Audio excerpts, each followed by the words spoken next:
Next ఏమున్నాయిగా 4 స్థానాల మీద BRS ధీమాగా ఉన్నదట. ఏందో ఆ 4? ఇప్పుడు కాబోయే ప్రధానమంత్రి అయినా ఇంత పెద్ద గుండె ఎత్తుకొని పోతాడు ఇక ప్రధానమంత్రి సీట్లో కూర్చుందామని. గుండె అంటే గుండు సున్నా. ఏడ ఉన్నది చెప్పండి వీళ్ళకి అవకాశం.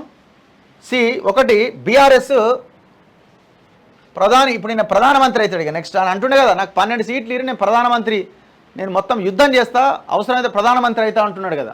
ప్రాంతీయ పార్టీలది హవా అంటున్నాడు కదా. ఈయన హవా ఏడుందంటే ఇంత పెద్ద గుండు నెత్తిలో పెట్టిరా. ఆయన ఉన్న ప్రాణానికి జనాలు ఏం చేశారంటే 17 లోక్సభ నియోజకవర్గాల్లో ఉన్న 65% మంది ఓటర్లు ఇంత పెద్ద గుండె ఎత్తుకొచ్చి కేసీఆర్ నెత్తి మీద పెట్టిరు.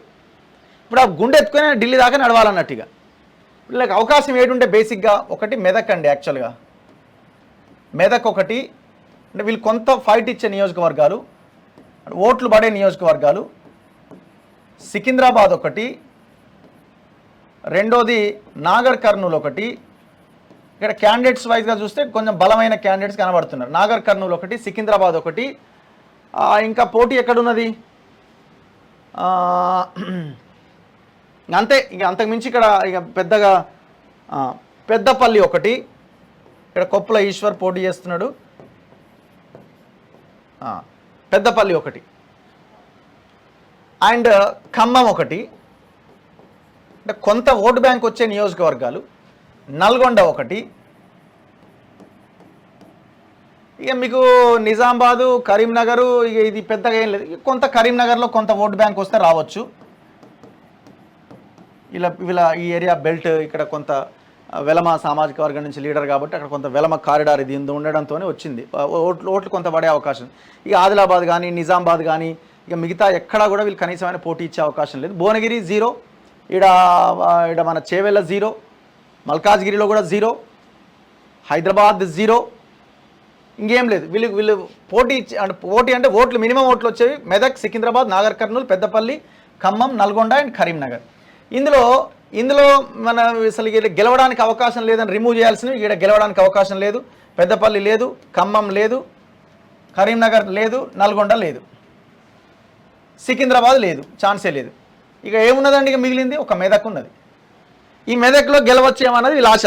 కానీ వాస్తవం ఏంటంటే మెదక్లో వర్స్ట్ క్యాండిడేట్కి టికెట్స్ ఇచ్చారు వెంకట్రామరెడ్డి అని. ఈ వెంకట్రామరెడ్డి వేరే వాళ్ళు ఎవరన్నా కేసీఆర్ పోటీ చేసినా గెలిచే అవకాశాలు ఎక్కువ ఉంటుండే. ఈ వెంకట్రామరెడ్డికి ఇచ్చిర్రు. ఈ వెంకట్రామరెడ్డి అనేటోడు ఇప్పుడు ఇవాళ 3rd ప్లేస్లో ఉన్నాడు. అందుకే కేసీఆర్కి పెద్ద గుండు సున్నా పెట్టారు. అందుకే ఈ గుండె ఎత్తుకొని ఇప్పుడు ఈయన ప్రధానమంత్రి కాబోతున్నాడు అనమాట. వీళ్ళంటే 4 సీట్లు వస్తాయి. ఎక్కడి నుంచి వస్తాయి 4 సీట్లు? అభ్యర్థులు జిల్లా నేతలతో కేసీఆర్ ఆరాట. అప్డేట్లు ఇచ్చిన కేటీఆర్, హరీష్ రావు. మన ఓట్లలో ప్రత్యర్థులకు పడేవెన్ని, రూరల్ ఓట్లు మనకే అనే ఆశలు, బస్సు యాత్ర ఎఫెక్టే అంటున్న నేతలట. లోక్సభ ఎన్నికల పోలింగ్ ముగియడంతో బీఆర్ఎస్ పరిస్థితి ఏంటనేది అధిష్టానం ఆరా తీసింది. ఏ సెగ్మెంట్లో గెలుస్తామని, పార్టీ ఓట్లలో ప్రత్యర్థులకు పడేవెన్ని అనే వివరాలు సేకరించారు. బస్సు యాత్ర ఎఫెక్ట్ ఏ మేరకు పడ్డది, రూరల్ ఓట్లు మనకే పడ్డాయని పార్టీ నేతలు పేర్కొంటున్నారట. కొన్ని స్థానాల్లో కాంగ్రెస్, మరికొన్ని స్థానాల్లో బీజేపీతో నెక్ టు నెక్ తలపడినట్లు లెక్కలేసుకుంటున్నారట. గతంలో కంటే ఎక్కువ స్థానాల్లో విజయం సాధిస్తామని నేతలు పేర్కొంటున్నారు. 4 పైన పార్టీ ఆశలు పెట్టుకుందట. ఏ 4? ఏడ ఉన్నాయి 4?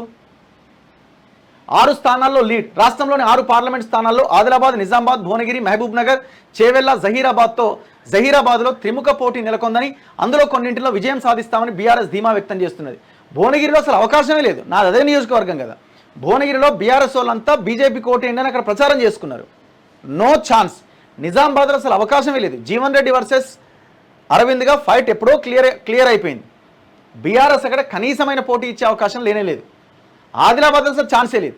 ఆదిలాబాద్లో మినిమం ఛాన్స్ లేదు. మహబూబ్ నగర్లో ఏడుందండి? మహబూబ్ నగర్లో రేవంత్ వర్సెస్ డీకే అరుణగా ఫైట్ అంత భయంకరంగా నడిచింది. ఎక్కడ ఛాన్స్ ఉంది? చేవెళ్లలో రంజిత్ రెడ్డి వర్సెస్ కొండా విశ్వేశ్వరరెడ్డిగా నడిచింది. ఈడేడ ఛాన్స్ ఉంది? జహీరాబాద్లో అసలే లేదు. మనం ఏదో రాసినాం కానీ అసలు ఈడ అవకాశమే లేదు. అందులో కొన్నింటిలో విజయం సాధిస్తారట. ఏడ సాధిస్తారు? ఒక్క స్థానంలో కూడా ఇక్కడ విజయం సాధించడానికి అవకాశం లేదు. కాంగ్రెస్ తోట పెద్దపల్లి, వరంగల్, మహబూబాబాద్, నల్గొండ, ఖమ్మం, నాగర్ కర్నూలు అట. ఇక్కడ బీఆర్ఎస్ ముఖాముఖి పోటీ జరిగిందట. ఇక్కడ మీకు ఏమైనా వస్తే, మీకు ఓట్లు ఏమైనా వస్తే పెద్దపల్లిలో రావాలి, వరంగల్లో ఛాన్స్ లేదు, మహబాద్లో ఛాన్స్ లేదు, నల్గొండ ఛాన్స్ లేదు, ఖమ్మంలో కొన్ని ఓట్లు పడాలి. ఎందుకంటే నామా నాగేశ్వరరావు అక్కడ పోటీ చేసిండు. ఖమ్మంలో ఏమైనా ఓట్లు పడాలి, నాగర్ కర్నూలు కొంత పడాలి అని మీరు గెలుపోవటంలోనే మీరు నిర్దేశించే పరిస్థితిలో ఉన్నారేమో కానీ గెలవడానికి అవకాశం అనేది మీకు ఇక్కడ లేదు. ఇక బీజేపీతో కరీంనగర్, సికింద్రాబాద్, మల్కాజ్గిరి, మెదక్ సెగ్మెంట్లో పోటీ నెలకొందట. ఇక్కడ మన కరీంనగర్ ఏం లేదాడ, సికింద్రాబాద్ లేదు, మల్కాజ్గిరి లేదు, అసలే లేదు మల్కాజ్గిరి. మెదక్లో ఏమైనా ఉంటే కొంత ఉండాలి. ఇందులో మెదక్, సికింద్రాబాద్, నాగర్ కర్నూలు, పెద్దపల్లి లోక్సభ స్థానాల్లో విజయం సాధిస్తామని ధీమా వ్యక్తం చేస్తున్నదట. కరీంనగర్, జహీరాబాద్ల పైన కూడా ఆశలు పెట్టుకుందట. కాంగ్రెస్ ప్రభుత్వ వైఫల్యాలు, పార్టీ అధినేత కేసీఆర్ బస్సు యాత్ర, క్షేత్రస్థాయిలో పార్టీ ఎమ్మెల్యేలు, నియోజకవర్గ ఇన్ఛార్జీల సమన్వయంతో పనిచేయడం తదితర అంశాలు పార్టీకి అనుకూలిస్తాయని పేర్కొన్నారట. అసలు మీ పార్టీ ఎలక్షన్ పోలింగ్ జరుగుతున్నప్పుడు చేతులు ఎత్తేసింది. మీ క్యాడర్ అంతా కూడా వాళ్ళంతా చెల్లా చెదురైపోయినారు.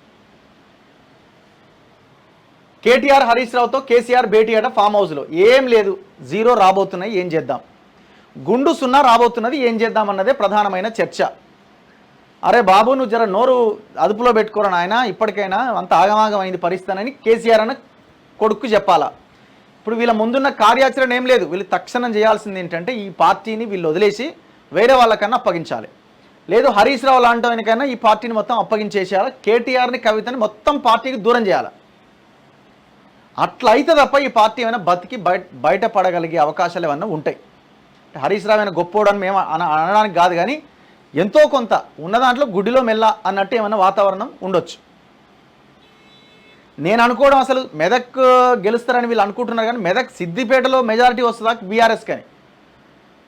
ఒకవేళ సిద్దిపేటలో కనుక మెజారిటీ రాకపోతే హరీష్ పని కూడా గోవింద గోవింద, ఇంకేం లేదు ఇక్కడ.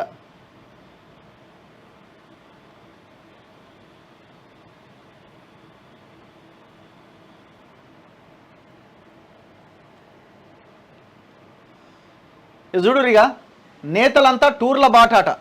ఇంతకాలమేమో కాలు మొక్కుడు, ఏళ్ళు చేతులు పట్టుకునుడు, ఎన్నెన్ని చేసిరు. ఇక మంచిగా కుటుంబాలతో కలిపి ఏ గోవాలు గీవాలంటే చిన్న చిన్నవి, అవి మనలా వేరే మామూలు వాళ్ళు పోతారు, కానీ మొత్తం ఇక వేరే వేరే దేశాలకు పయనమవుతున్నారట. అభ్యర్థులు, నేతలు విహారయాత్రలకు ప్లాన్ చేసుకున్నారట. కొంతమంది విదేశీ టూర్లకు పోతున్నారట, మరికొంతమంది ఇతర రాష్ట్రాలకు పోతున్నారట. 2 వారాలు సెగ్మెంట్లకు దూరంగా ఉంటున్నారు. ఇంకొందరు ఎమ్మెల్సీ ఎన్నికల ప్రచారానికి.